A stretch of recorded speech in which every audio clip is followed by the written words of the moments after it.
Hey, what's going on, y'all? We got another episode of RRX Podcast. Of course, you know this is Frank. Can I get my co-host to introduce herself? Hey y'all, this is Matt. All right. So the episode that we're gonna, get in today, when it comes down to topic, is we're gonna talk about gun bans and gun laws. Okay, gun bans and gun laws. All right, and when it comes down to this topic, obviously being in the United States, we're still a country that has, legislation in reference to, of course, our amendments that state, you know, um, we are able to, carry, weapons in, certain capacities, so on and so forth. You know, Obviously the Second Amendment. As most Americans know, no matter what political affiliation that you are a part of, um, most Americans understand, when it comes down to, the Second Amendment, as far as what it says, being able to, protect yourself, just in case, the government, more so, comes down as far as, being, wicked and, end up doing certain things when it comes down to, being against the people completely. Where, as a matter of fact, how about this? I'm going to go ahead and bring up the actual words of the Second Amendment so I can read it to you all so y'all know in full what it actually states, because a lot of people end up going back and forth talking about how they're for the Second Amendment, they're against the Second Amendment, so on and so forth, and a lot of people don't even know what the Second Amendment actually says.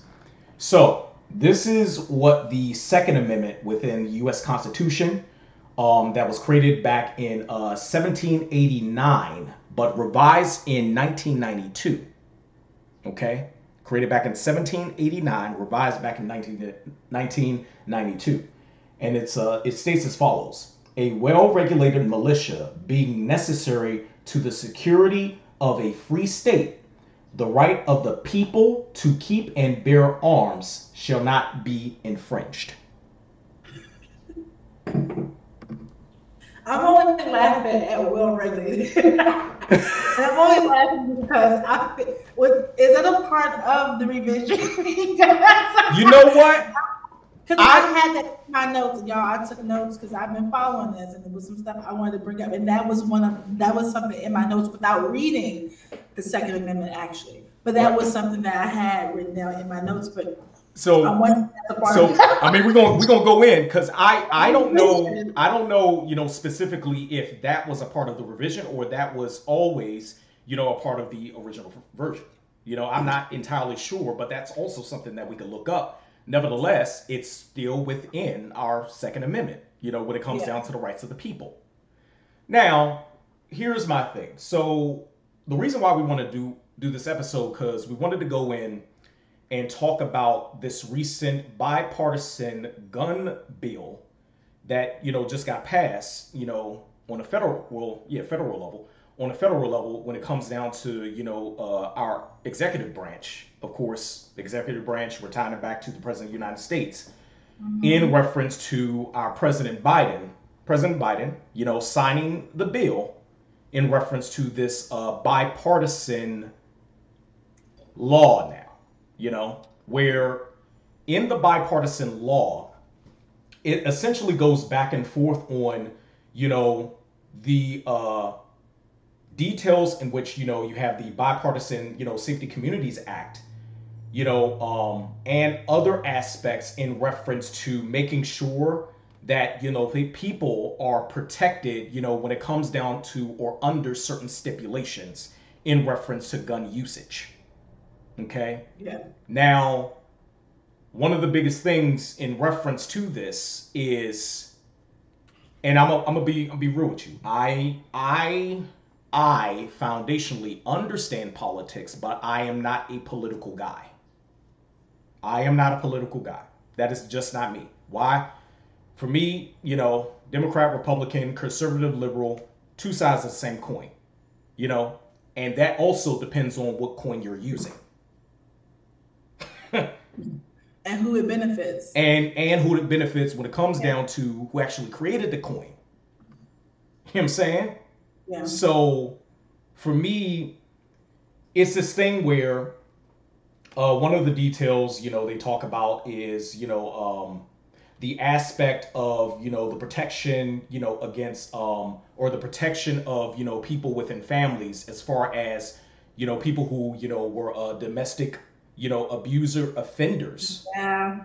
It talks about that in reference to, ones in families, being married, or, family members being protected by ones who were previously, or who have, on the records, they were domestic abusers, being protected, by that law, you know, by the Yeah. bipartisan law.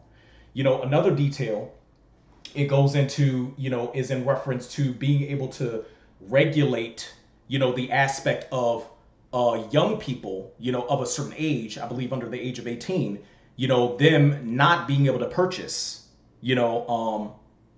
weapons, guns, within certain states, or purchase them at all. Right. Now, mind you, going back to, details when it came down to, the overturning, Roe versus Wade. Um, you got things that happen on a federal level that inevitably affect everything when it comes down to state level. You know what I'm saying? Oftentimes, states end up, doing their own regulations when it comes down to gun laws within that state. And oftentimes, and this is one of the things I've said before, oftentimes, usually, you can tell what most of the gun laws are if you can tell what side, more so on the political side of the game, what side the state is for by large margin. Be it, it's a red state or it's a blue state. Oftentimes, red states are definitely pro Second Amendment. And oftentimes, blue states are completely against. That's just foundationally what happens, right? Where it doesn't surprise me that our president, who is a Democrat, has been able to pass this law, which is something that was a bill for years on end prior to it being passed as a law under the Biden administration.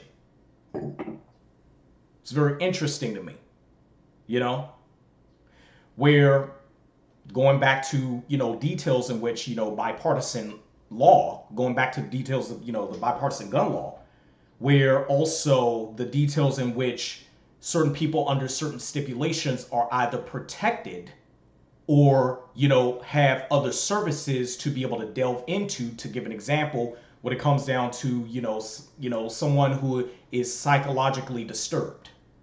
Yeah. I think that the law does have a piece on mental health. Mental health. It Right. does. Yeah. Yeah. Piece on mental health, in addition to other details in which, and we won't know this until later on, because mind you, just at the end of June, I believe it was June 25th, is when, Biden ended up signing the bill for it to be a law. Right. Yeah. So we don't know fully all of the details. We got a baseline, but there could be other stuff in there that we don't know is in there until we find out and they give us all of the details, of this law. You know, and so one of the things that, is interesting to me when it comes down to gun laws within the United States, and I'm gonna share this and I'm gonna, kind of turn it over to you, Nat. Um, One of the biggest things that, I kind of go back and forth in my mind on, as far as gun laws or gun bans in the states, because more so the aspect of regulation on a state level, historically, the reason why gun laws and gun bans were created more so were based on the aspect of making sure, and this is something you can look up, making sure that slaves were not able to get guns and be able to kill their masters, or, ones that were enslaving them. That is a historical fact within the United States of America. But a lot of people don't want to talk about that in reference to the first creations of different gun laws that go back to the 1640s. Mind you, and this is one thing I already shared with Nat prior to us even starting this episode. Mind you, the Emancipation Proclamation, wasn't published or didn't get implemented until 1863. But then also you have the details in which, certain states, or certain provinces, certain states that were still, going against the Union, even with the emancipation being created, they didn't care. In their state, they still had slavery until, June 19th, 1865 is when all slaves were legitimately freed, which was more so the aspect of the state of Texas, which at one time was more so separated from the Union and considered itself its own country and own province. Right, yeah. And, eventually they became a part of, the Union and, released their slaves under, the stipulations in which, the Union needed, which was within the Emancipation Proclamation. So, but even still, there were still gun laws being created to make sure blacks were not, wielding guns, before 1865, as early as 1640s, all the way up to the 1990s. Mm-hmm. So for me, I go back and forth in my mind on the details in which the reasons why, gun laws and gun bans are created. But then also, in my personal opinion, and I'm going to just say this, I would say that I'm not going to say that I'm necessarily pro Second Amendment, but I do agree with the creation of the Second Amendment. Yeah, I say that too. I'm not going to say I'm pro, because it's just the same thing as me saying if I was pro-life or pro-choice. You automatically say that you're that, then you tie yourself to a political ideology. Because most people will just, put on those filters and see you, oh, that's a conservative. Oh, that's a liberal. Oh, that's a Democrat. Oh, that's a Republican. Nah, I'm not saying that. Don't put words in my mouth. Don't immediately see me under a particular filter, and then when I show you nuance that I'm not in that filter, you're trying to place me in the box that inevitably you place me in because you just wanted to see me that way. Mm-hmm. So no, it's this thing where now for me, I just wonder, what's going to happen, when it comes down to the details of the mental health piece. The mental health piece in reference to this law being passed. Because if we're going to say, oh, the details in which mental health, if someone is psychologically, disturbed, does this also go for children that end up being groomed in certain environments that inevitably just want to go ahead, get their parents' weapon, take their parents' weapon to the school, and then shoot up the kids because they got teased or they were bullied, Right. So that kind of makes me think about, and not to cut you off, but while it's in my head, that kind of makes me think about, if I'm right, I think it's the bill includes like this red flag law. Yes, it right. does. That I'm kind of on the fence of. I'm like on the fence of it. Yeah. Because one side of it, I think it can work, and then the other side, I think it can work against the person, right? And for those of us who are not, if you're not familiar with the red flag law, or if you haven't had a chance to kind of delve into this, it's basically, and Frank, correct me if I'm wrong, but it's basically a law that enables parents, roommates, and police to ask the court to seize guns from people who show signs that they could turn violent, right?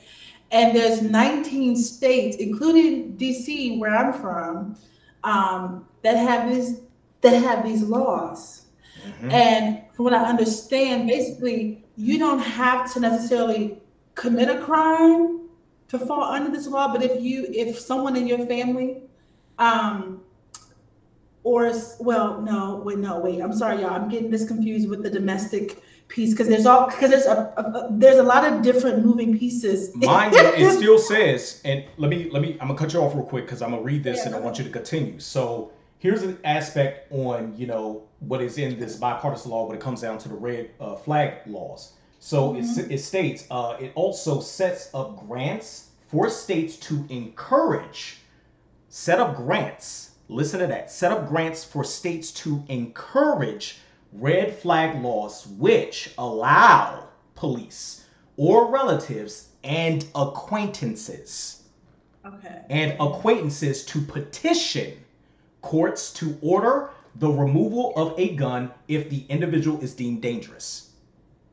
It's so much semantics that can be played when it comes down to that. Yeah, it can. But go ahead, Nat. I'm sorry. I just had to. No, no. Thank you for chiming in, but it makes me think of a situation where you have and y'all see this all the time, where you have a boyfriend and girlfriend who's sharing the same house, right?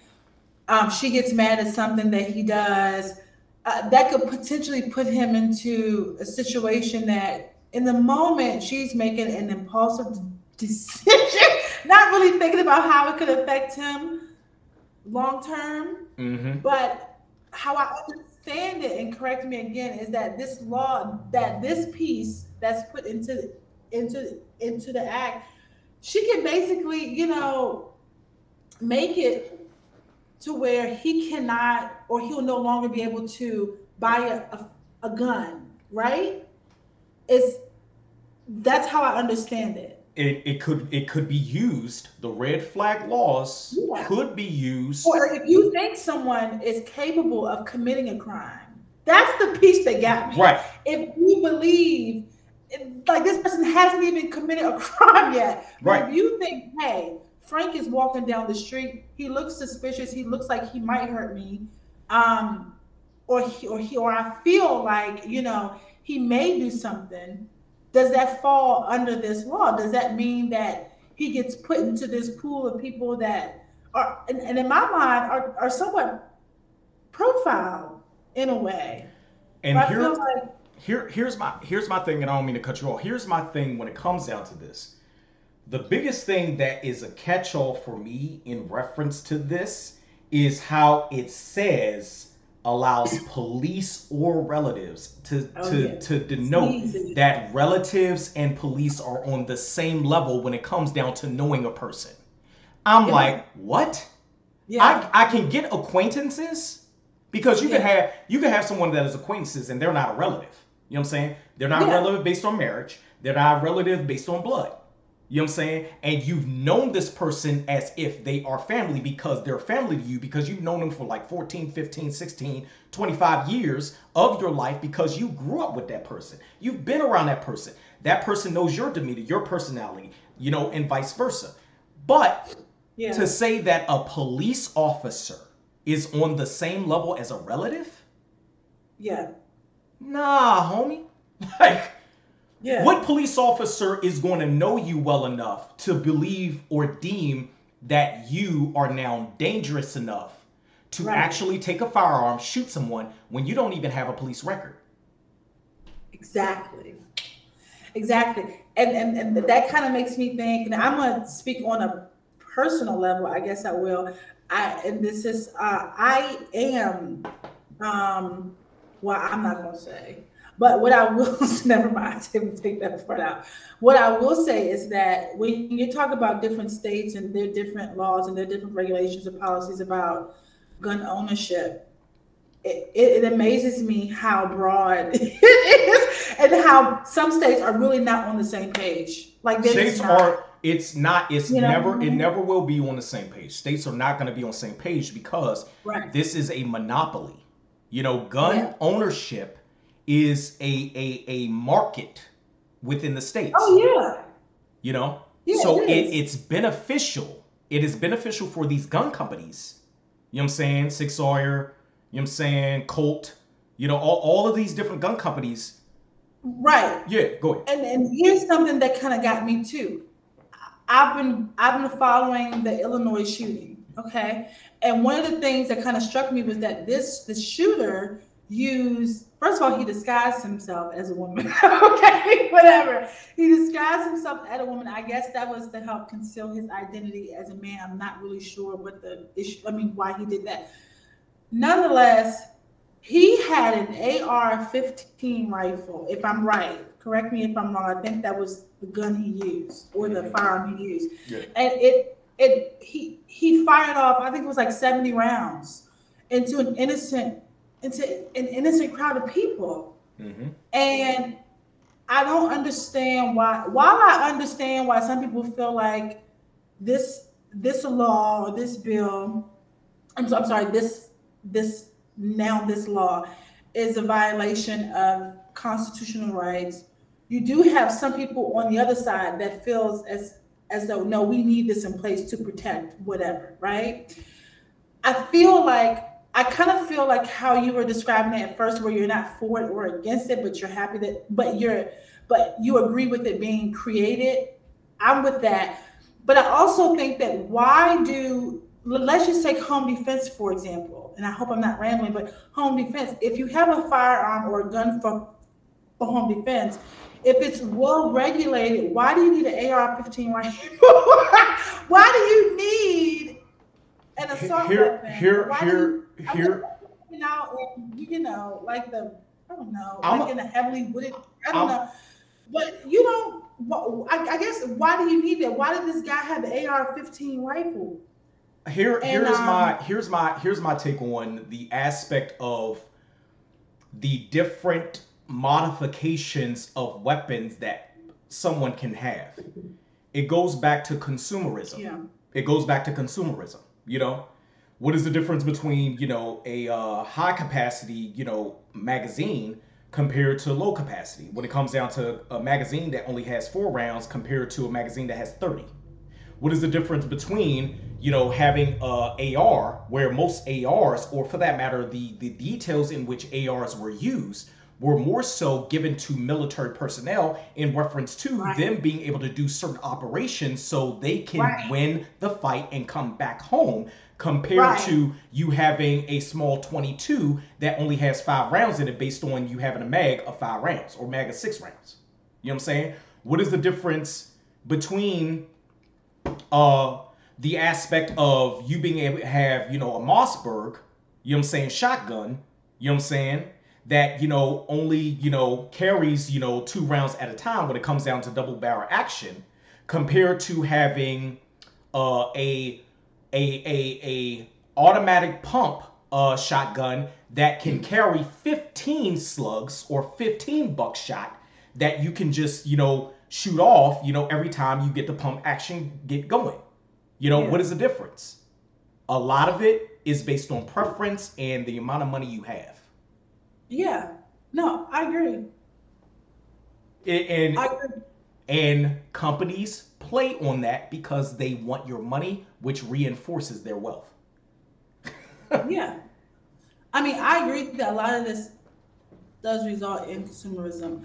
I just don't know why I feel like that this law should have been, I don't know if it's been combed over, or if it's been looked over with a fine tooth comb. You know what I mean? I still see little things in there where I feel like it could have been tweaked a little bit. Like I don't feel like and I'm not against having a weapon. I'm not against having. Now I will say that before I moved from DC to Virginia last year, and I noticed a big difference, right? Usually in DC, from me living there, you may experience something different. It may have changed. I don't know, but I could easily and quickly identify law enforcement by weapons. That's how I knew who law enforcement was. No random Smo Joe was walking down the street with a gun, right? If they are, it's not that they're not, because they're doing it, but it's not. But you can't see it, right? So it's probably illegally concealed or something. But you don't see it. But if I see somebody with a weapon, or if I see somebody with a gun attached to their hip or something like that, in my mind, I'm like, oh, that's a police officer. or that's a part of the he's in the service or whatever reason. But I know or at least you kind of know that that person is supposed to have that weapon, that person is trained to have it, or whatever. In Virginia, it was totally different. My first experience with living here in Virginia is that when I was walking down the street, and this was right on the sidewalk of the police station. It was a young man walking, young, he was young, let's say about, I don't know, 25. He was walking and he had this gun around his neck. And at the time, me and my friend, and this was like like not like a handgun. I don't know what it was. Okay, I don't know if it was an automatic, semi-automatic. I can't tell you. I'm not a gun expert, so let me say that. But it was swinging from side to side like this. It was hooked with like something. He was swinging from side to side. He had no headphones. He was rapping, and all I could think was, "Is that real? Is that like a real gun?" And so at the time, my friend said, "Yeah, it's real." He said, "Virginia is an open carry state." When I saw that, I learned all I needed to learn about what open carry actually meant, because I didn't like that. And let me tell you why I didn't like that. In my mind, guns are still machines. No, I don't know a lot about guns. What I have learned about guns, I've learned from Frank, or I've learned from my sister, who is a firearm examiner, right? And so she's taught me a lot too. And I'm glad I do have those people, because I didn't really care about guns until I moved to Virginia. It's a total different story. Okay, I don't drive. For example, I get on the bus or I Uber. People have guns getting on the bus. What's going on? It was so different, right? Where I've learned so now I will say I understand why that second amendment is in place. But if you're a person like me that's not used to seeing that and not used to experiencing it, it kind of puts me at like I don't want a gun, but if this person has a gun, I feel like I feel like I don't want to, I'd rather have it. I'd rather not be in a situation where I need it rather than be in a situation where I need it and don't have it. Right? So that's how I think about it. So am I a gun owner? Yes, I am. Now that I moved to Virginia, I am a gun owner. But I've also, and Virginia is weird to me. Well, it's not weird, but they don't require certain things that I would thought they would require. There's no registration requirement. There is no permit needed. Okay, there is no license needed. All you need in Virginia, this new law will probably change it in Virginia. I'm not sure which states will be affected just yet. But when I bought my firearm, I just went there and bought it with my debit card, and that was it. And my ID. Okay, they did do a background check. For some states, the background checks, from what I understand, I put into like a NIC system, and the NIC system is sent to the FBI where it's ran, right? Mm-hmm. And there's only 3 categories, I think, or 4 categories that you can fall into: approved, something else, and denied, and then erroneous denial, which means that by chance you may have come up as someone else. And that has happened, but I forget what the second category is, but those are the 3 that I can remember. Anyway, when she ran my background, she said, well, it usually takes about a day or so because we're going to send it to the state police. I said, okay, fine. I'm not in a rush. This wasn't like a rush decision. Yeah. It took me a long time, about a year, for me to really think about, do I need to have this? Do I need this? I don't even know how to use it. Okay? I don't even know what the Virginia gun laws are, right? What now I do, but back then I didn't. So I had to learn all that. Mm-hmm. So I had to do my due diligence before I purchased that firearm. Okay? Now, when I went to go purchase it, she said, well, it's gonna take about a day for background. I said, okay, that's fine. I'll leave and I'll come back tomorrow.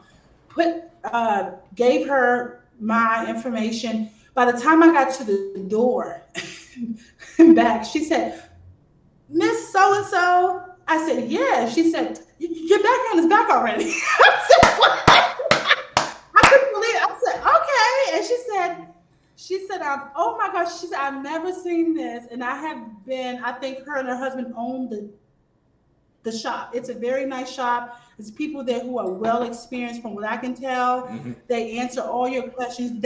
And they don't pressure you into purchasing. They really want to make sure that you understand what you're getting yourself into before you purchase it. Right. So that's why I like the shop, right? But she said in her whole, I think 20 or 25 years that she's had the shop, she's never seen where someone got approved that fast. I said, well, I told you I wasn't that excited. I've never, you guys, I don't have a criminal record. Now, let's just kind of flip this. What if I was somebody, because you have also in the bill, in this law, you have where they are saying that this law could really help with straw purchasing, right? And for those who are not familiar with that, it's basically if you are in a situation where, how can I best describe this? If you're in a situation where you can purchase a firearm but not be the primary user, so you're basically purchasing it for someone else to primarily use it. Yeah. To primarily use it. Mm-hmm. So while you're the legal owner of that weapon, the intent or your intent is not for you to actually use it. You're purchasing it for someone else. That works in a situation where if someone may not be able to pass a background check, right? So let's say that Frank knows that he can't pass a background check, but he knows that I'm straight, that I'll pass it. Hey, Nat, can you go and purchase this firearm for me? Fine, no problem. We're friends, right? I know you.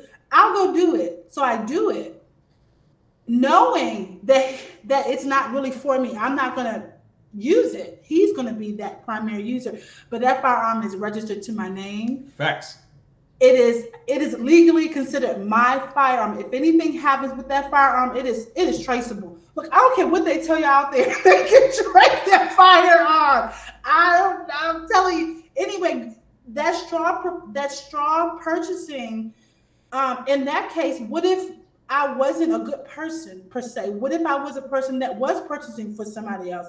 That's why I think I understand what they're doing with the straw purchasing and why they think that this law will help with it, but I don't know if it necessarily will be effective, because people are going to do what they want to do anyway. If somebody without criminal history or someone who does have a clean background want to purchase a firearm for somebody else, how can this law prevent that, especially if they're over the ages of 21?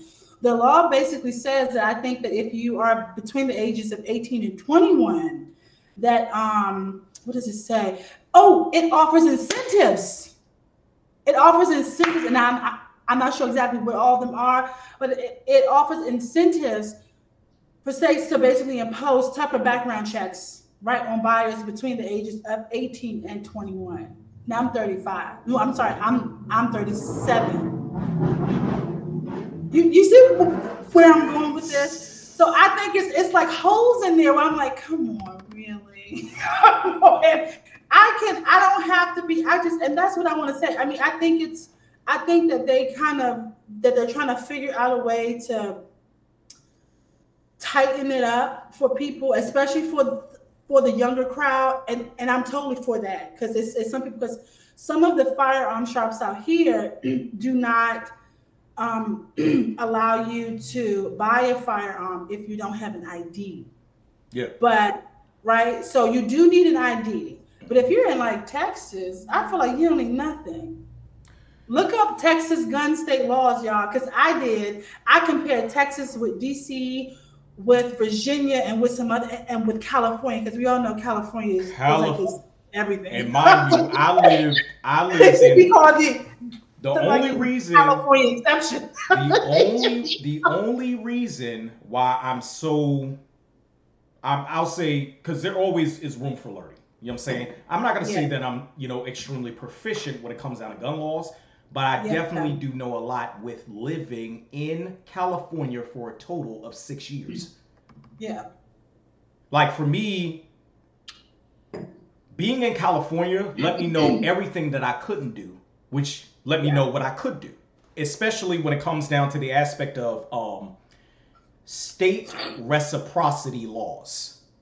Okay, and if a lot of people don't understand that, in the scope of, you have certain states that, tie together when it comes down to laws in one state still being privy to laws in another state. So Right. if you move from one state that has certain laws and you move to another state that has the same stipulations when it comes down to those laws, it would be like you were still in the previous state. So it doesn't matter, that you moved, and now it's essentially as if you're under the same scrutiny and laws when it came down to the previous state that you lived in. But that's not with every state. And then you only have certain states that come together when it comes down to certain laws. And a lot of it's based on, let's be real about it, the political affiliations of your state legislators. Yeah. And, people that are in powerful positions. You know what I'm saying? When it comes down to whatever is created within those states as far as the laws. Now, one thing I wanted to get back to was the detail in which that kid, whoever it was, when it came down to having the headphones in and then they had the sling as far as, having the AR Oh, on yeah. them Oh, and they were swinging back and I forth. want to say something about that, but I go ahead. I want to get back to that. I need to ask you a question, Nat. What was the first thing in your mind that you thought of when you saw that in reference to the kid headphones in, having a slinged weapon and it just swinging back and forth, and obviously they don't have positive control of the weapon? What was the first thing that thought in your mind? It's unsafe. I kept Exactly. thinking it's a machine that could potentially go off without him even touching it. And that's what I thought about. Yeah. And so I told at the time I told my friend, and he's like, well, it's open carry. I said, yeah, but I'm thinking about other stuff. Not only that, what is his mental state at that time? All it has to take is him having a bad day, y'all. Him having a bad day. And somebody says something to him, and he has this weapon. There are kids out in the street. There are people walking around. The biggest there's thing. There's nothing that the police can do about it. He's right there walking. He knows his power, though. He knows his rights. He has this open gun. However, the biggest thing that you just said was it's not safe. That is the number one thing that you have to think about when it comes down to carrying any weapon. It doesn't matter if you got a pistol. It doesn't matter if you have a rifle. It doesn't even matter if you have a knife. Safety is number one when it comes down to the stuff. And also having a sound mind to understand what is safe and what is not.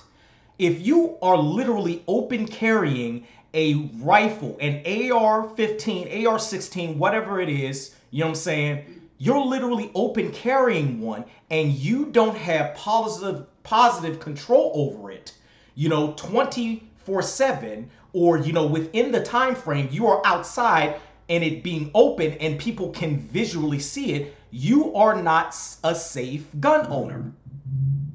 You're not. No, and the thing is that you're not considering your location. He's not like in the woods, or like he's in the city, in the middle of the city, in broad daylight on a very high traffic street. Facts. It's why do you have that out right now?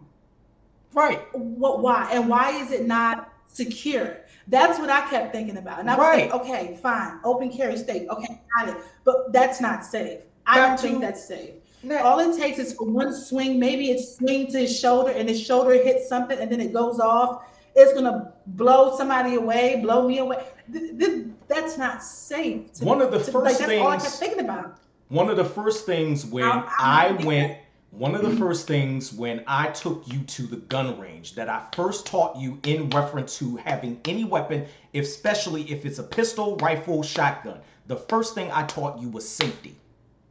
Safety. Yeah. Safety is paramount. Safety is number one. Safety will get you through any situation depending on how you actually apply the rules and laws in reference to being as safe as possible. Now, mind you, when it comes down to safety rules, everybody has their own version of it. But bottom line, most safety rules fall in the same category when it comes down to making sure that you have positive control of the weapon, making sure that you understand the particular conditions of your weapon as far as either round being in chamber or not, and either magazine being in chamber or in magazine well or not, depending on the actual weapon, because you also have revolvers that don't have magazines.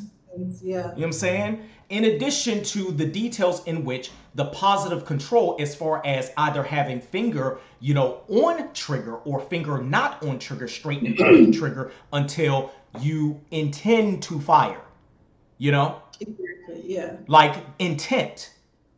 Biggest thing when it comes down to weapons. Biggest thing when it comes down to weapons being either the one that has a weapon or the one that you see others having a weapon, right? The biggest thing, and I will say it all the time, Mio. This goes into self-defense situations. This goes into just, basic self-protection, basic self-defense. Mio, the acronym Mio, it stands for means, intent, opportunity. Means, intent, opportunity. Okay?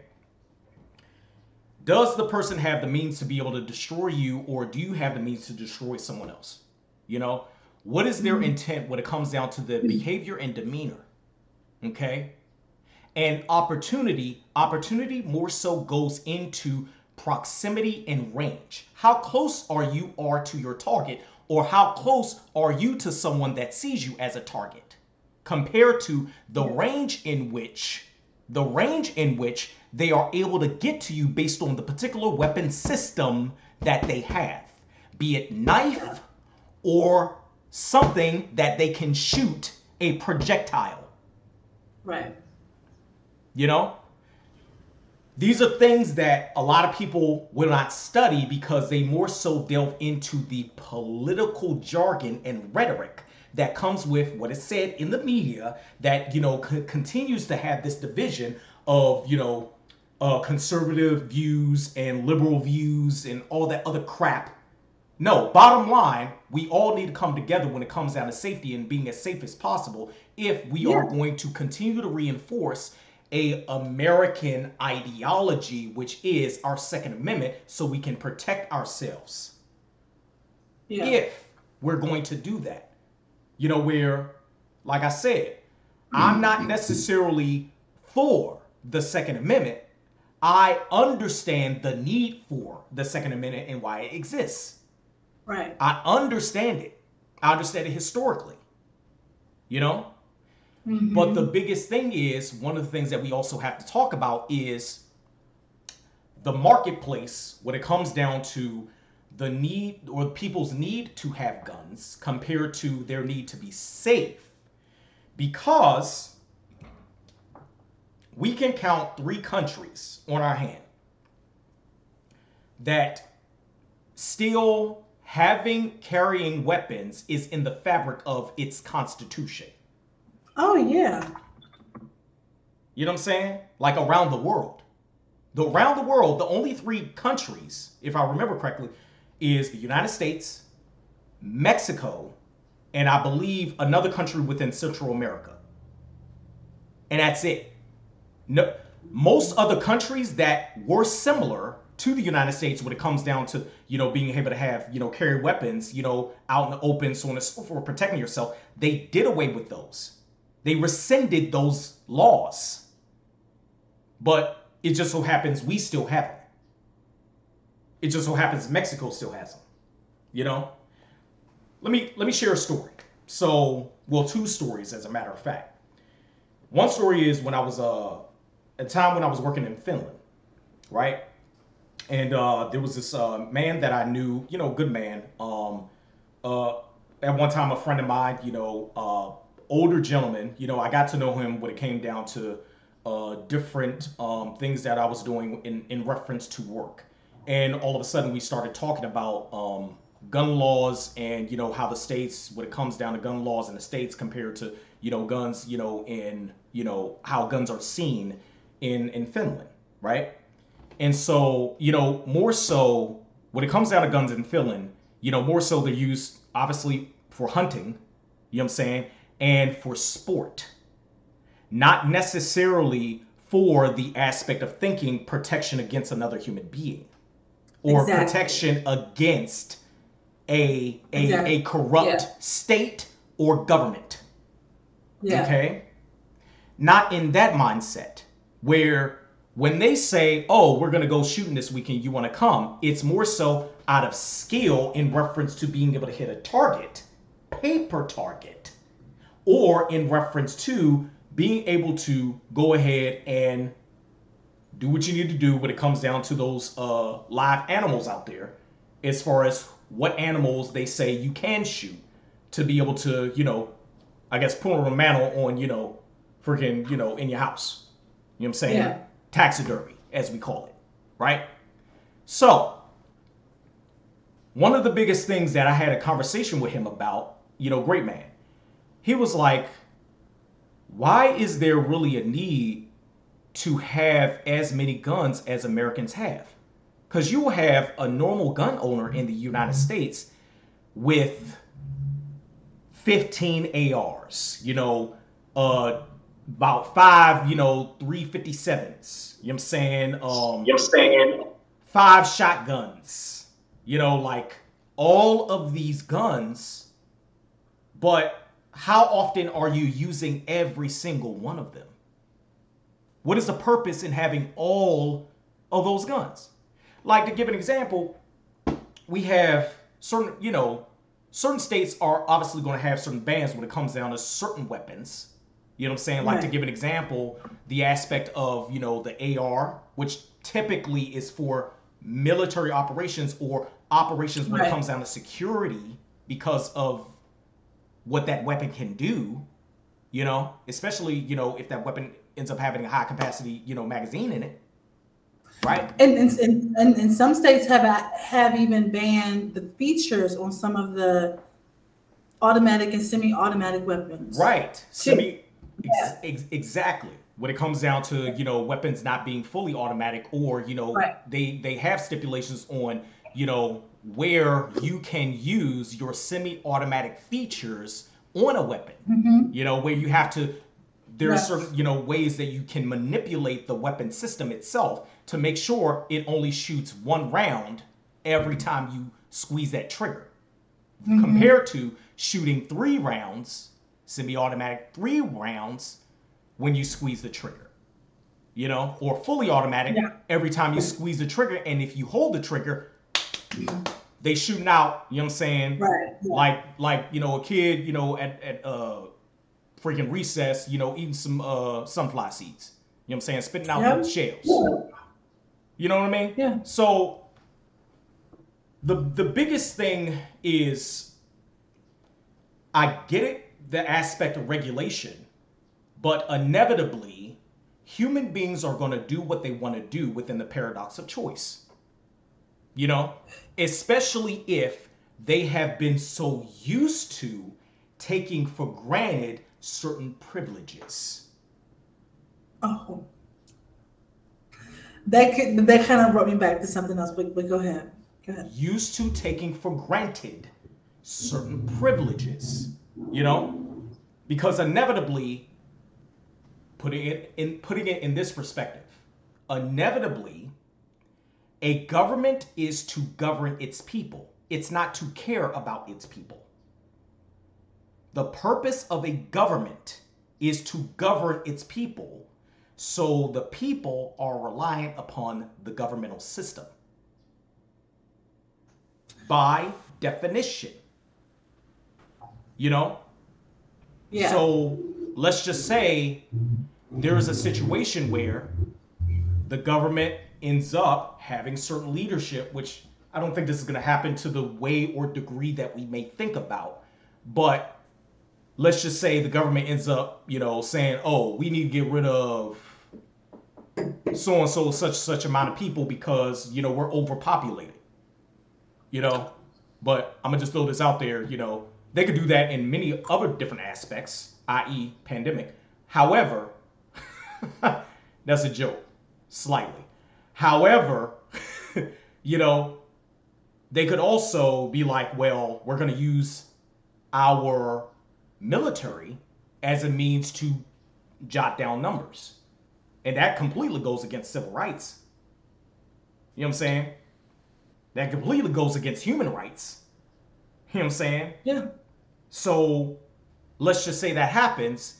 The Second Amendment was created for a situation like that in reference to said individual human being in the system or society that they're living in being able to protect themselves against a corrupt state. However, we have people in the United States that have a mindset of, well, I just want it because I know I can have it. You're not needing it because you're using it for a specific purpose.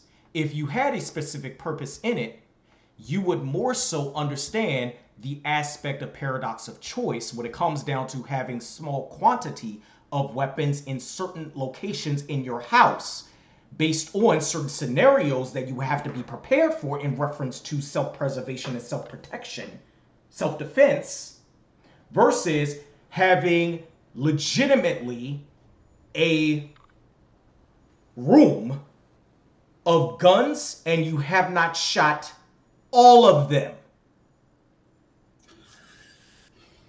Go ahead. What you got next? I'm going to say this. It's because while we on this, before I forget, I was looking at something. No, I don't know what it was. Maybe I was reading something. But while we're talking about this, I don't know if people realize that the gun culture in America is just, it is outrageous.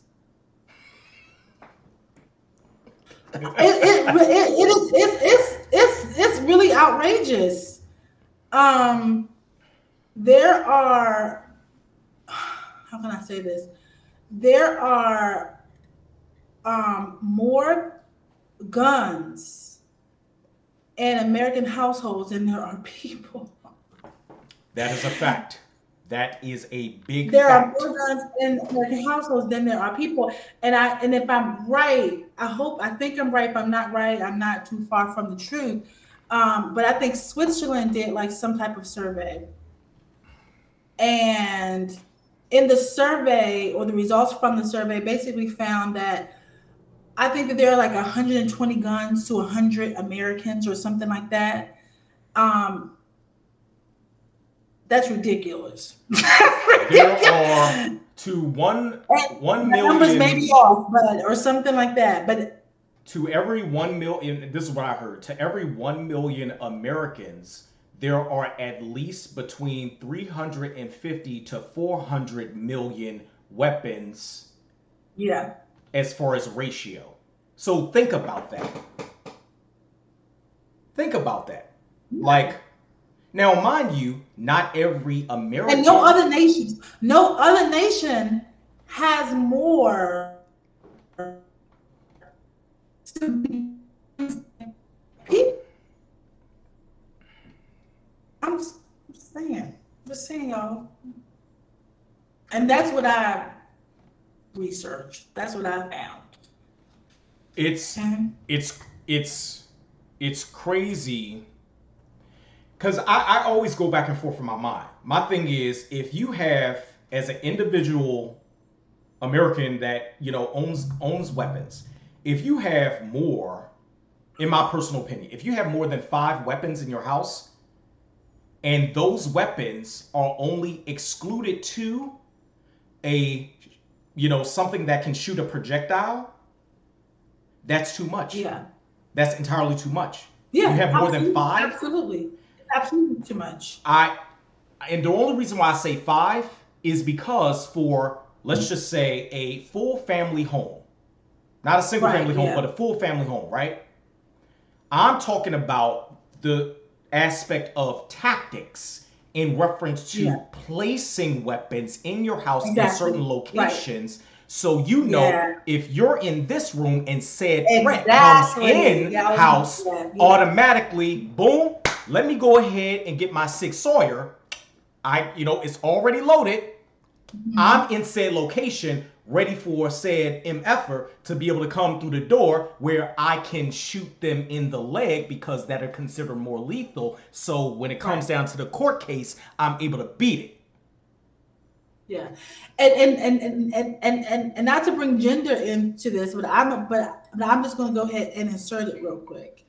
There are gun laws in Virginia that give women more, I guess, leeway.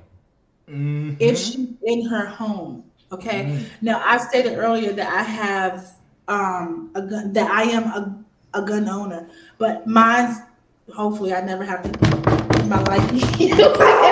But mine is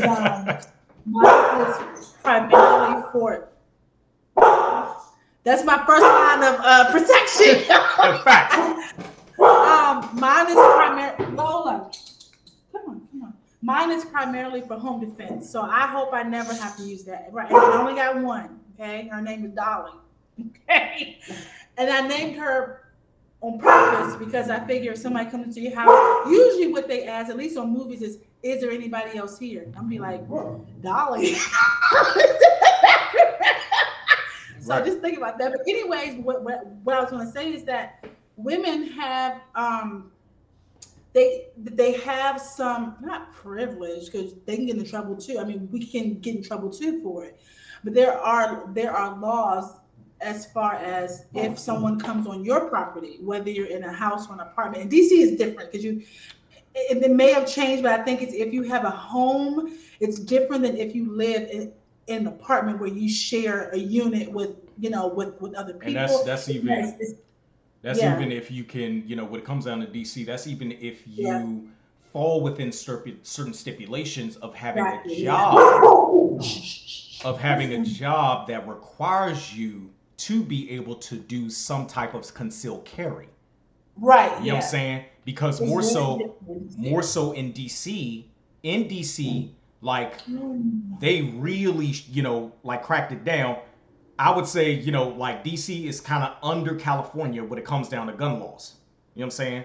Like you have to have like a specific job where you require, and if you don't have that job, you ain't getting no permit to carry nothing. No, yeah. Let alone be able to have something in your house, depending on where you live.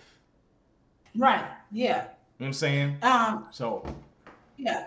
I was going to say that, and it's a law, and I'm not going to quote it because I don't remember exactly what it says, but it says something like you have to be in imminent danger, and if you're a woman, if someone comes into your home, if it is a man, you have to I'm not going to tell y'all what it said. Go research it because you're not about to say I said it, but go read it, ladies, because it's on the. If you are a Virginia resident and you are a Virginia gun owner, you should read that law.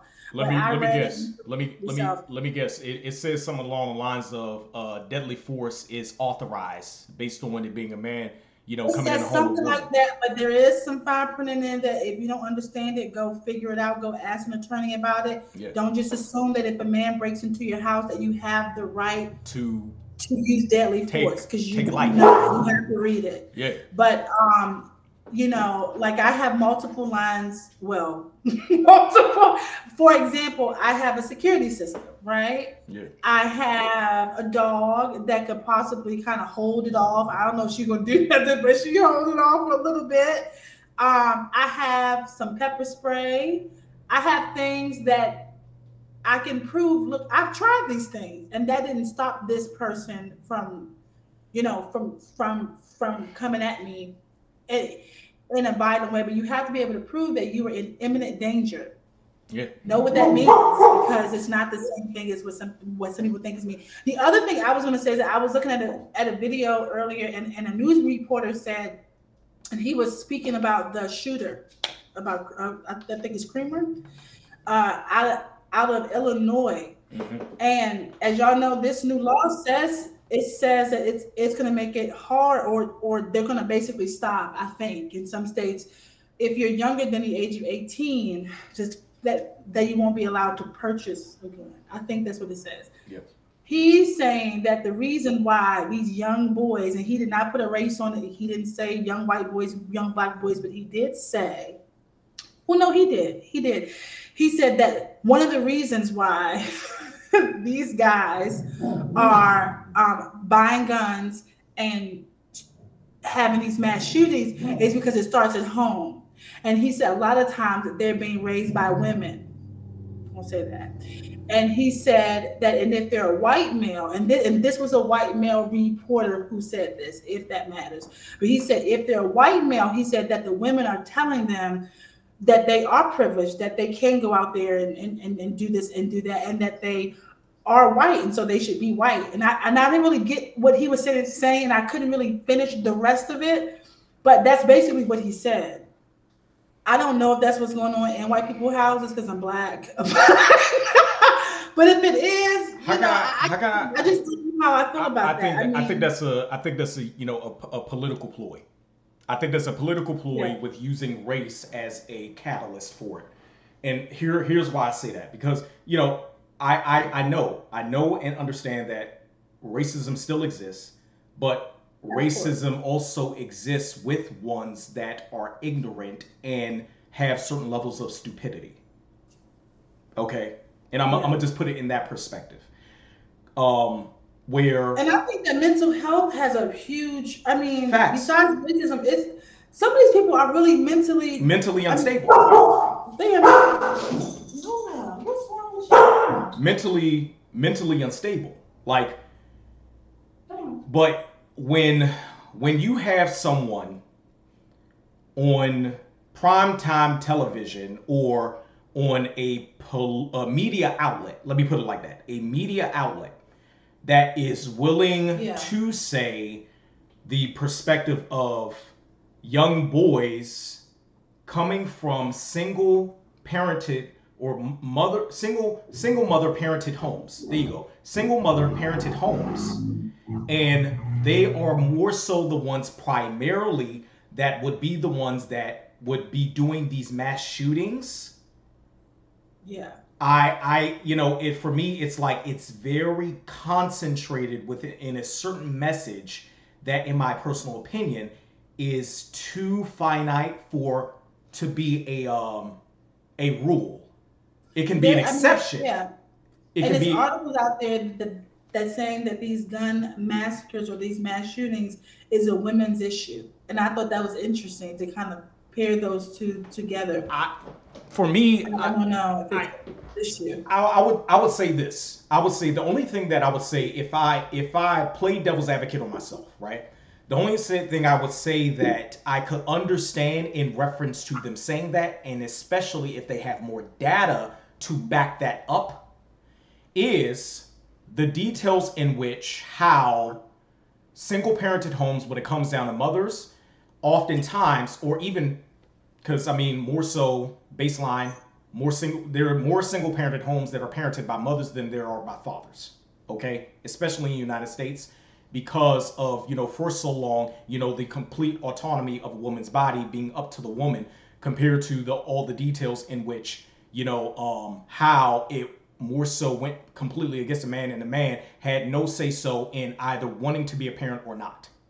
Okay, nevertheless, the details in which the imbalance as far as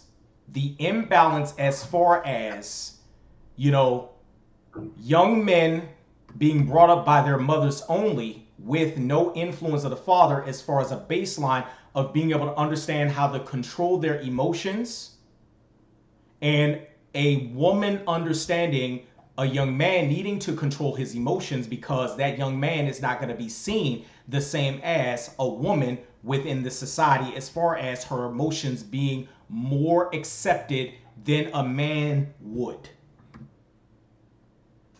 and not understanding that balance. That's the only thing that I can think about. But what you going to say?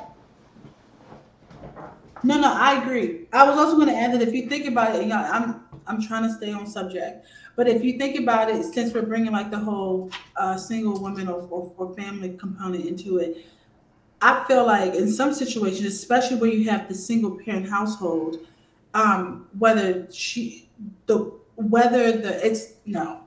you have the single female, the single mother, not single male, because I know that we have single dads out there too who are raising their kids, but this is targeted towards the single mother household. I think in some instances, because there is no man around, that guns have really replaced that. How else is she supposed to protect her family and her house? So you have a single mother there that probably owns a gun, right? Her children may or may not know, but if they do know, now they've been exposed to guns early.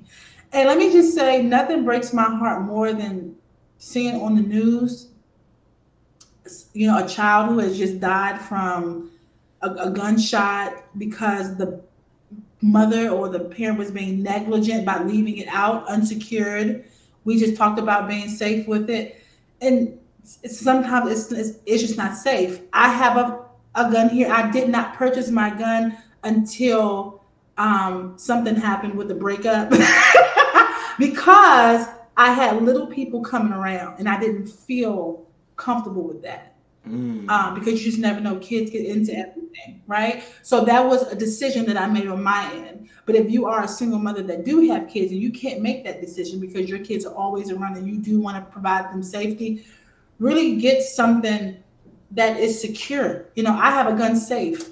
Now, I have been told, and maybe Frank, you can kind of weigh in on this, as a female that lives alone specifically. And I'm not saying men, y'all don't, but it's just different for women. It's different for us because I feel like No, every time we I walk out agree the with you. house, I definitely agree with you. we It's have to different. be on alert. Yeah. We have to be. I mean, it doesn't matter what you look like. It doesn't matter how big you are, how small you are, if you're white, black. If you are a woman leaving your house, you have to always be observant. You have to always be careful. You have to be cautious.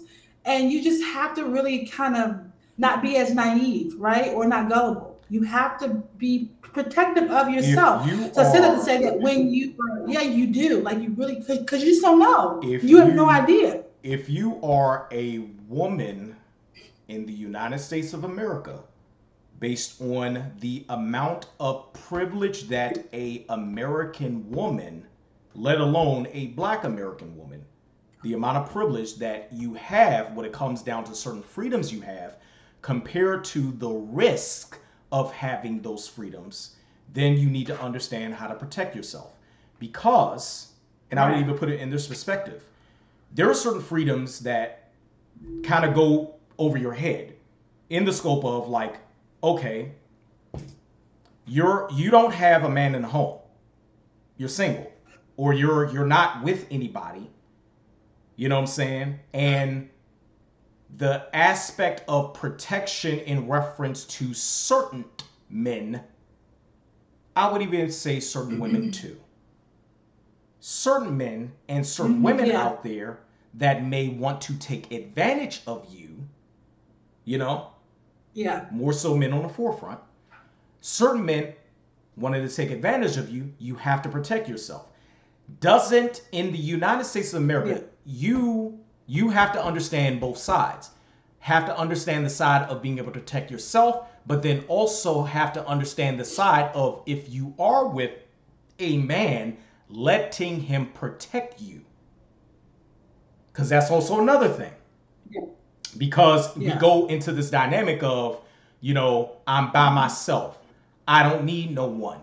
All this other rhetoric when it comes down to separatism and being independent or independent in an unhealthy way where you feel Yeah. like you don't need anybody for the rest of your life because you're just going to do everything for yourself. When technically you're not really doing everything for yourself. You're doing everything for yourself in the context of your personal life compared to your professional life, where your professional life, you're willing to put up with someone's bullshit as far as having a boss, and making money from the boss. But then when it comes to your personal life, you're just going to be alone because of the fact that you really don't know how to have the dynamics of being able to build something with someone because you haven't worked on your character when it comes down to that side.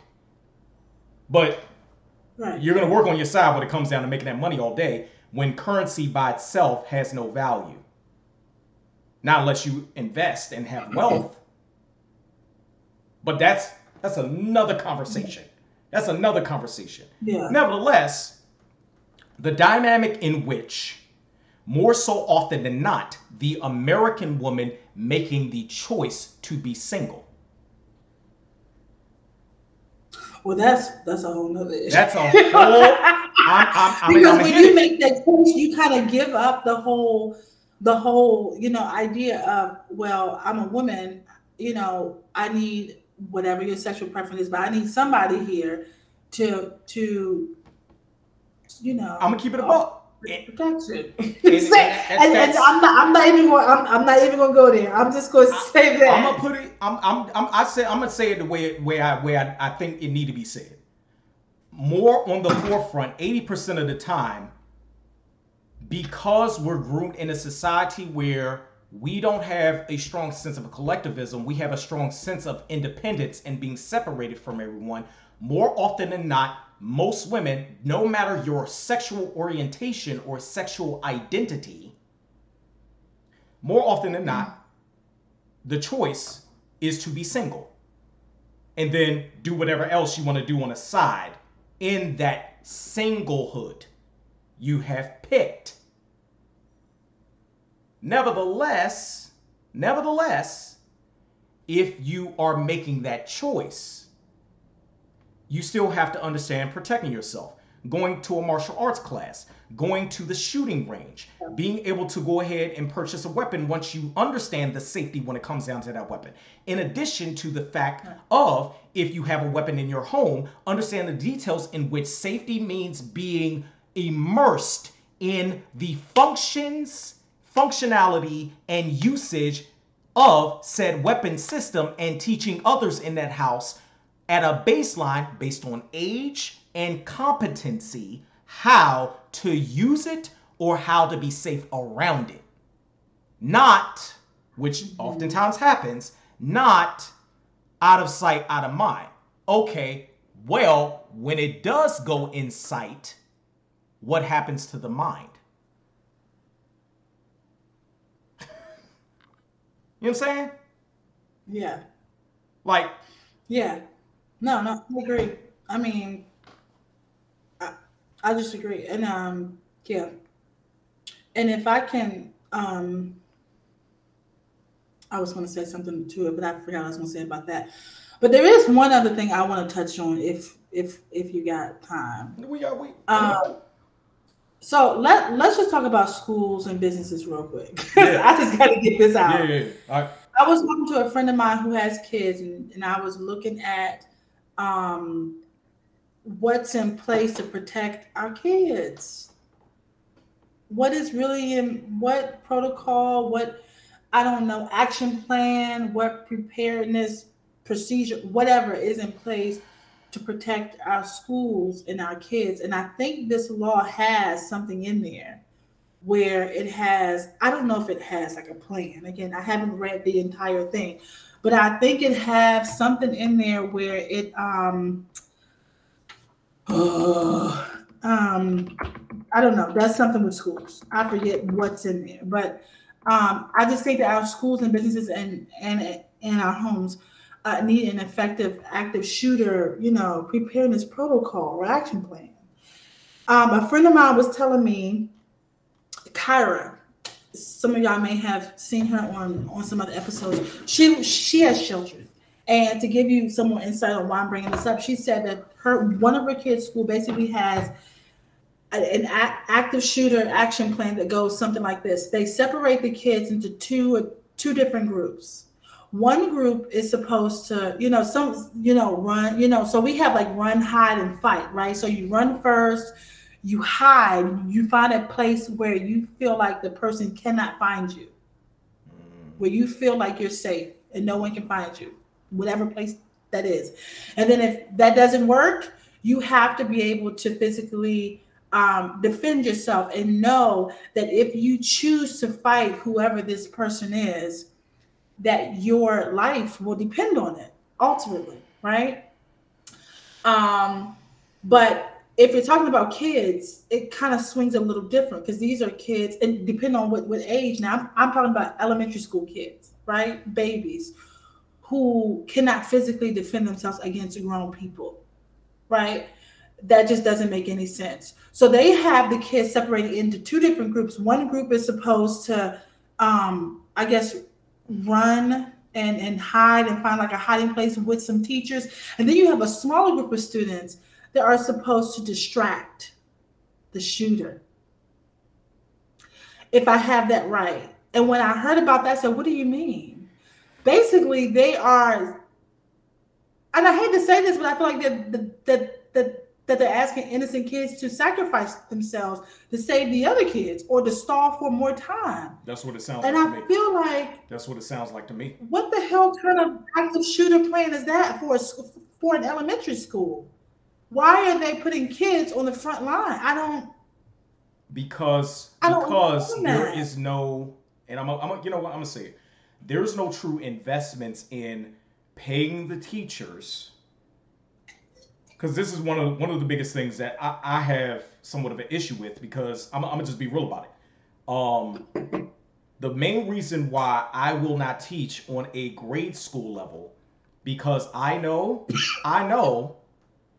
my training that I've had, if I know there is a threat in the area, I'm gonna do everything in my power to neutralize that threat. I don't care what age said offender is. I don't care, because my main thing is protecting the ones that do not need to lose their lives. Yeah. Where they were talking about years ago when it came down to, having teachers have concealed carry, but what comes with that, paying teachers more to put themselves in danger. That, and I don't necessarily agree with that either. And I say that because teachers ain't always on the up and up either. We Fair. see it all the time when you have teachers who And then come you would in. have to scrutinize teachers more so when it comes Yeah, down to background checks and also credentials too. But yeah, that goes into more money being put up to make sure schools are getting quality teachers, not only on the side of credentials and being able to teach, but also on the side of not only being able to protect themselves, but protect their students too.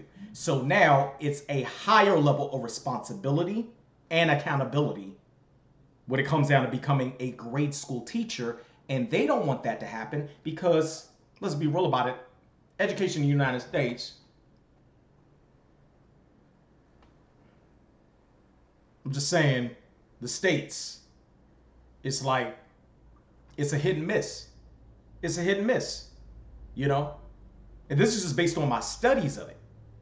It's a yeah, hit and miss on the states or districts, even, on a federal level, you know? yeah, It's a hit and miss because, yes, kids are being educated, but more so, it's always been about indoctrination.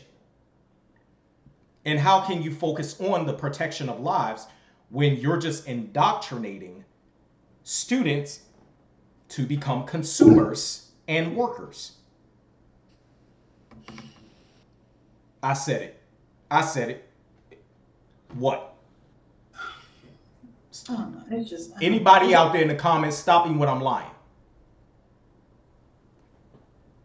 I will We argue. I will argue that to we down should to. have a special on here to include teachers Oh, or educators. facts. That actually wouldn't be a bad idea And because bring teachers. yeah, As a matter of fact, I got one in mind. Come think about it. I got one in mind.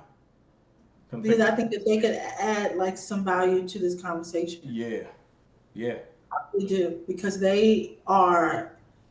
I mean, it's just a lot to consider. It's Yeah, a whole lot to consider, and the biggest thing when it comes down to putting things in consideration is, if it's being put into consideration, we also have to think about the monetary aspect of it, as far as having something exist. yeah, Because a lot of people, they they will not invest in something that would be beneficial. They will invest in something that is more so a recurring problem because they're making money off of that recurring problem. yeah, hmm yeah. You know? And I don't know if they still do this anymore, but like in DC, they used to have, which was weird because y'all, we went to a not a private high school, but it was a performing arts school, um, and we had security right at the front desk, Eh, but it wasn't eh, like eh, it wasn't security. But I'm about to tell you how I think about it. Now, we also had some other schools in DC that had like real security, right? So I remember going through past it's a high school in DC called Dunbar, and I think it was Cardozo, where they had like official MPD police, Metropolitan Police Department police parked outside the school. Now, granted, these schools were also are also, if they're still standing, placed in different areas than Ellington was. And so that could have been why. It could have been the neighborhood. It could have been at one point DC had not summoned, but they basically, at least when I was going into high school, I'm not sure if Frank got the same thing, but I got a letter that basically said that you have to go to your neighborhood high school. Oh yeah, I Ellington was did not too. my neighborhood high school. That time, okay, was the school called Spingarn. And Spingarn High School was not an ideal school that I wanted to go to. It was My not the ideal school that, mine was Anacostia. yeah. Mine was Anacostia. So Okay. yeah. Both of those y'all in the same pool. Right. Okay. But it came Facts. at during this time, it was not the ideal high school where you wanted to attend and you felt like you could really, I mean, look, if you went there, please be the journey. I'm just saying I didn't go there. But in terms of security, those schools though had trained police officers at those schools. It was heightened security at those schools. If you thought that you were going to just get into Cardozo, I'm sorry, or Dunbar and not go through a security check and a metal detector and be checked out, you were alive. I saw with my own eyes they had police department cars outside the school. Yeah. Okay, you had to go through the metal detector, and there was a police officer standing right there. And because schools are big and you have different exits, and some of them you had security officers standing by the exits. In our high school, it wasn't that. We had, I think it was special police officers, is what we had that did carry a weapon. But they were usually friends with the students. They were not, you know what I mean? Like they were the homies. They were. I never felt secure. I felt like it was home, but it was not. If you ask me, if we had gotten into a situation where there was an active shooter, did I feel secure at Ellington with the? I don't know. You know what? I'm gonna put it. I'm gonna put it. I'm gonna say this. I'm gonna put this perspective on it. So, but the neighborhood could have saved us probably because we were in a predominantly white neighborhood that really didn't want Ellington there, and I'm just. But mind you, and I can attest to this. I'm not gonna say who had weapons in their lockers. What I will say, what I will say is, I knew the ones that have weapons in their lockers. Mm-hmm. And what I will say is this, because, mind you, we were in a different situation when it came down to level of responsibility that we were being groomed upon at the ages of 13, 14, 15. Right? Yeah. So for me, I can say that definitely since our freshman year, I knew we were safe in the school. Yeah. Because I'm going to just say also this. I was part of the ones that made sure we were safe in the school. Nevertheless, nobody knew that, but the few that knew one another. Mm-hmm. You know what I'm saying? I wasn't part of that, y'all. I was just going to class. Where my thing is, you got from senior on down, understanding, okay, we know who got what. However, we were all mature enough to understand we know who got what, but we know if someone else from another school came to our school to try to pop some shit off, we knew we would band together to be able to go against whoever was trying to do some shit at our school. That's what we knew. That's what we knew. You know what I'm saying? Like, you know what's crazy is I just I just saw the special when it came down to Dave Chappelle coming out with a special. It's like something. It's like time or something like that. It's a, Yeah, I haven't yeah. seen it yet, Yeah, so but it's a 39-minute special, and it's pretty much the aftermath of the whole ordeal that happened when it came down to what was it, Peggy Cooper K. Fritz, as far as asking Dave Chappelle to put his name on the theater, in the school. yeah, I remember that. The whole aftermath of that, where he didn't put his name on the school, but he did create a name for the theater in the school, so it does have a name now, right?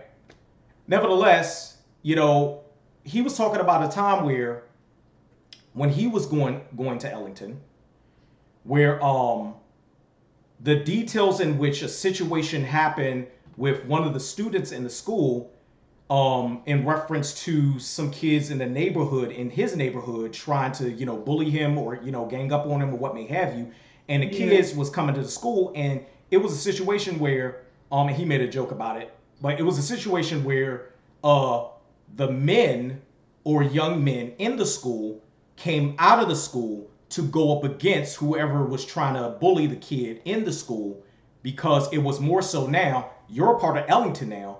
Nobody who is a part of the Ellington family is going to go, is going to be bullied. You know what I'm saying? Where he made a joke about one of the dance teachers, having certain clothes, standing like out on the forefront when it came down to the other kids from the other school trying to bully, one of the kids in school, obviously, the teacher being moderately flamboyant, you know what I'm saying? right. And he was making a joke about that. But nevertheless, that's what I felt when I was at the school, and I contributed to that protection, even though we couldn't speak on it because we all were in a situation where we wanted to stay at that school because we didn't want to go to our neighborhood high schools. We didn't, Yeah, right. especially going to Ellington and being in an environment like that. That's we call it Back. the we call it the Ellington experience. You know what I'm saying? Being in an environment like that, I can honestly say that was one of the best experiences I've ever had in my life, and I can never forget it. I can never Me, forget it. me too. Because the Ellington experience is its own entity. It is nothing like any other experience that you've had. And I can honestly say, when it comes into my family, not only did I have that experience, but my niece had that experience too. You know, she just graduated back in 2021. So for me, to have that experience, now probably my niece had a little bit different, you know what I'm saying, because years down the line, but to have that experience and to go through that experience and understand certain details in which others protect one another, you know what I'm saying? Like, it was like, okay, I know we can be safe in the school, but then also we have to talk about the details in which how you see safety and how you see protection, because you don't necessarily always need to have a gun to be protected in certain situations. Right. Yeah, you can absolutely. you can Yeah, yeah, have absolutely. you can have other means to be able to protect someone or protect yourself, but you have to understand how to use it And you properly. should. Right, and you should. You That's the should. key. You should, not only if Yeah. you're a man, but also if you're a woman. You should Yeah, you should. learn self-protection, which goes into self-preservation in various ways. Yeah. You should learn these things, especially if you're in the States, because of paradox of choice. Because I'll put it in this perspective. You have women out there that believe men will never protect them and cannot protect them. And then you also have women out there that believe men will innately protect them. On both opposite ends of the spectrum, right? You got that woman there is like, I've never seen men protect women ever in my life. So why would I, trust a man to be able to protect me? But then on the opposite Yeah. end, you Yeah. have women that grew up in a family where they saw men protecting women, and they have that innate thought in mind, where my whole thing is being able to understand both opposite ends and everything in between, where if you do have a man in your life, that man, in my personal opinion, one duty that you should have is being able to protect that woman. but the woman has to let that man protect her. Let it happen.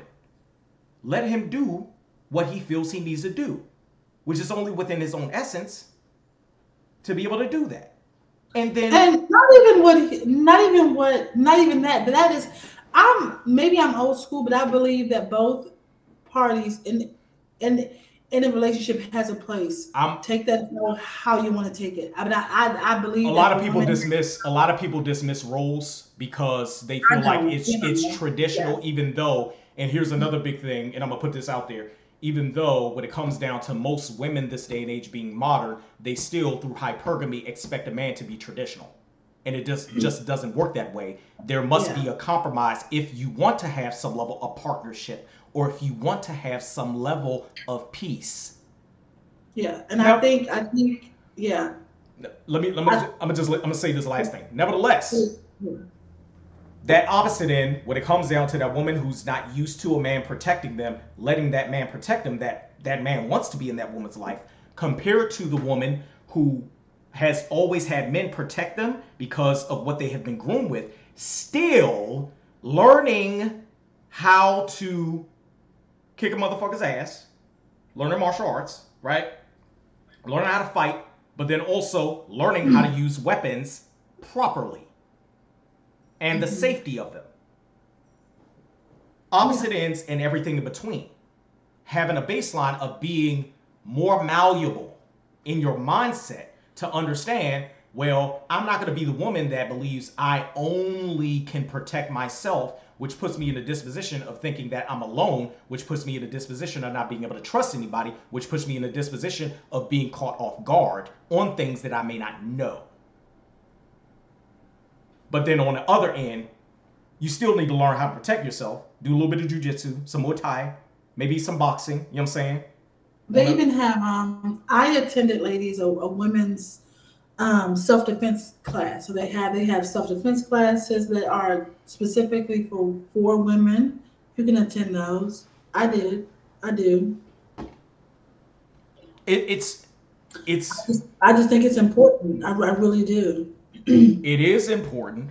However, everybody is going to do what they want to do based on, I would even go as far as saying this, based on their own comfort. Based on a lot of people, I'm you know what, a lot of people do things out of self-identifying with trauma that they have gone through before versus doing things out of the scope of being able to relieve stress and build happiness within their life. Right. And I also think that, on the contrary, discomfort will push you into a place where you will have to do something that you would normally do. You would have to do something extraordinary, something that you would not You ordinarily wouldn't do. ordinarily be in a situation where you have to You know do what that I thing, but mean? now you're Yeah. confronted with a situation where you now have to Yeah. do what you normally thought in mind you wouldn't be doing, you know? Right. Yeah. And so now it becomes, would you want to be prepared? Would you want to have it rather than, need it and not, you know? I mean, and there are even there's a seminar, and I wish I had, y'all. I'll have it ready for you next time. But there's a seminar where they teach you how to. It's non-contact and non-confrontational tactics also. Mm. So where Frank is talking about learn how to protect yourself in multiple ways, that you don't always have to have a gun, or Right. but you can. There are non-confrontational ways that you can um, protect yourself. Believe it or not, it has worked. I remember one time. I don't know if you remember this, but there was one time I think I saw in the news. This was years ago. I was like I don't know, early 20s, I think, Yeah. where this man was going to rob this lady. It was an older lady, Mm-hmm. and something happened where she had said to him, he was going to rob, and I think he was just going to kill and kill her. I think that's what he said. Anyway, she had said something to him, to the point of, whatever she said. I think she said something to him like, she had just talked to him, so she had a conversation with him. He cried, and he got locked up. He got locked up because he was going to kill and rob rob that lady. But whatever she said to him broke him down, and he apologized to her, and he told her what he was going to do to her. And if I remember the story, but this was on the news. This was a long time ago, and I was like, "Oh my God!" So words are also power. It's power in what you say. Absolutely. Timing is important with that, though. So Yeah. don't think and it doesn't always work. But if you're in a situation where you have nothing but your words, learn how to use them. And Win. that's also another thing with us in this modern society being so engulfed in technology Yeah. where organic conversation is a lost art. Like being able to talk to someone. It's a lost This skill. it's a People can't lost have basic conversations. it's a lost skill, it's a lost science, and it's a lost art. All three. The biggest thing that just recently, this is one of the last things I'm gonna say before we go. Just recently, I based on work, I had to travel to Texas to be able to get one of my people that I work with, one of my personnel from a facility when it came down to treatment. Okay, and that happened this past week. And during my travels, I was talking to a gentleman that one thing led to another. New personnel that I work with, but he was the father of one of the personnel that I work with. And I didn't find out until we just had a conversation. And Okay. so we were talking about, a lot of details, when it comes down to, just random things as far as being proud of, doing certain things as far as being a man, so on and so forth. And I told him, I said, one of the things that I'm proud of is I'm still able to have a conversation with someone, even though oftentimes I find myself, not being around others, more so because most people don't like being around people. And he was like, you know what? I got what you meant. I got what you meant, you know? And I told him, like, just having a conversation with you, a lot of people don't know how to do this. They get so engulfed. And I picked up my phone. I said, they get so engulfed in just looking at this thing that they don't even realize they're dumbing down their ability to just talk to people. Yeah. It Yeah. was a movie that I think Samuel L. Jackson played in called the the Negotiator. Negotiator. I love that movie. It's a great movie, I y'all. love It's a that great movie. I movie. love that movie. It it is. He has in the movie he has to have the skill to communicate with this. Was it a bank robbery or something? I don't remember It was how, the but the more or less the plot went where they framed him for taking money when it came down to certain pensions, yeah. as far as police officers within a police department. But then later on, and spoiler alert, later on he found out that the main one that was doing that, and then also the his partner who got killed, it was the Oh, main that's police chief that ended up orchestrating everything when it came down to the laundering of money, in addition to getting his partner killed because his partner found out. So he had to negotiate. Well, for one, he had to right. negotiate him not losing his life to the police department that he worked for over 20 Right. years. In addition to bringing someone that was a neutral entity in, which was Kevin Spacey's character, someone that was a neutral entity in to help negotiate with him in reference to his own department not killing him. Yeah.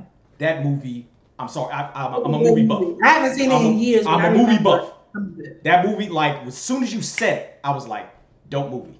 Dope movie. I love movies. Just, that's It was another a thing. great. It was a great movie. Yeah. It was a great movie. I mean, I think that this law. I mean, just to kind of wrap up what I was going to say is, I think that this law is. I'm all for um a I mean, not a gun violence prevention plan. Because I mean, if you think about 2021, I think there were like 18 or so million guns sold. and there was like over 600 like mass shootings, right? And it resulted in like 20 something thousand dollar deaths. I mean 20 something thousand deaths. And then if you think about 2022, I don't know what the statistics are yet, but I know that there has been at least 314 mass shootings in 2022. So just looking at that, I'm all for getting some of these guns off the street. Now they talked about the gun buyback. I don't even know how that's going to go, and I have different. And if you want to do a part two in this, we can. But Yeah. the gun buyback that's in my mind like that could take a whole nother hour because I just don't know how that's going to be possible. I I don't know how they're going to be able to get. Like what is? I mean, are they going to recall guns? So like, are they going to go and track who owns a gun? Even if they did that, there are people who have guns, that we have we're them illegally. Like you're we not gonna are get it. You we know, we are we are in a country where at one time, when it came down to injecting drugs into certain neighborhoods in this country, you legitimately had uh, ones who were part of political parties that made sure drugs that were injected into certain low income neighborhoods, in addition to barrels of automatic weapons and semi automatic weapons injected into certain neighborhoods to reinforce and create chaos within certain neighborhoods to make sure certain people were not flourishing as a whole. So for me, the aspect or dynamic when it comes down to laws being created, so on and so forth, for me, I still haven't read all the details of this particular law because we're only getting like a baseline of what the law may say, right? but we I don't think we do. know. I think I go. I'll send you what I have. I Okay. have. I don't know if it's the entire law, but it is. I think it's what has been brought up so far. I'm gonna just Uh, say I'm gonna just say this. Like I'm just wondering how stuff is gonna play out when it comes down to this law being in effect and the states doing their own laws in reference to what they are going to choose to do and not do. That's my whole thing. Like, okay, yeah, the law has been passed. the However, good thing is that yeah, like I think some of them are just gonna be ass. That's what I think. And I think I think that they're gonna go about it strategically. Like for example, I brought up Texas earlier. mhm. If you have a group of people who are used to operating a certain way, like since whenever, and then you just come in and say, okay, so we're just going to do this, change this, do I don't think that's going to go over well, and that could backfire, right? Like that's how I think about it. But I mean, I think all states allow some form of like concealed carry and the carrying of like a concealed firearm in public. I can't speak on that for sure, but I just think that you have to be smart about it. And I don't know if this law is going to change for the good or the bad or for and Virginia is also a Commonwealth state. So, you know, I'm learning a lot about that too. Yeah, I have learned a lot in a year's time just moving from one place to another. You, That's it. And I Virginia is think not that far from DC, but I have one learned a lot about what the Commonwealth means and what it is. This it's just it's a different animal. And so one of the biggest things that I'll definitely say, one of the biggest things that I'll definitely say as far as living in different locations, it broadens your perspective on how people live their lives and you being able to understand what is around you. Like not only just in the states when it yeah, comes down to your several different states, but also overseas. Like yeah, baseline, I know I'm better off mentally because I've lived in different cultures, you yeah, know? And I would even go as far as saying this: the state you lives in also has different culture too, you know? Like Yeah. it's going to be different living in Virginia compared to living in California. Yeah.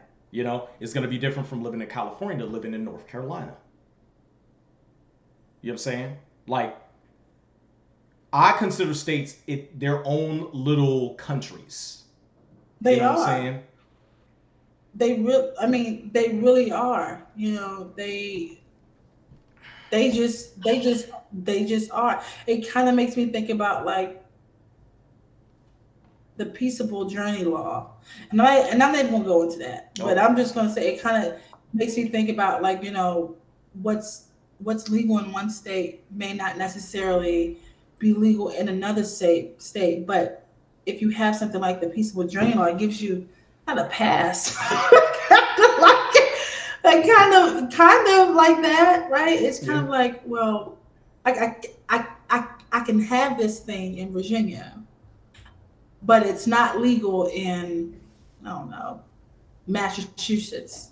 Right. But because of this law, I might be okay with carrying it without fear of being arrested, right? Now, they may have requirements of it being unloaded and things like that, but I mean, we it'll make you think about that. I mean, of course, there's anything politically based.